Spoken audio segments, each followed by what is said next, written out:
అతని మనసులో చెల్లెలు మానస మెదిలింది. మానస నచ్చ చెప్తే తండ్రి కాదన్నడన్న నమ్మకం. మానస అందరికన్నా చిన్నదే కాకుండా ఒక్క ఆడపిల్ల అవడంతో ఆమె ఏం కోరినా పరంధామయ్య గారు కాదనరు. ఈ అవకాశాన్ని అన్నలు చిన్నప్పుడు బాగానే వాడుకునేవారు. వారికి ఏం కావాల్సి వచ్చినా మానస ద్వారానే అడిగించేవారు. అలా వాళ్ల కోరికలు వద్దనకుండా తీర్చబడేవి. ఇప్పుడు మాధవ అదే సూత్రం పాటించాలనుకున్నాడు.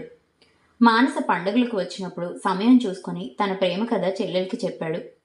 చిన్నప్పుడు ఆటల్లో ఏడిపించే అన్నగారు ఇప్పుడు చిన్న పిల్లాళ్ల తనను బతిమాలుతుంటే ఆనందంగా తనేదో పెద్దదైనట్లుగా ఫీలింగ్. పూర్తి కథ కోసం మా ఛానల్ని విజిట్ చేయండి. నచ్చితే లైక్ చేయండి, షేర్ చేయండి, మీ అభిప్రాయాలని కామెంట్ చేయండి.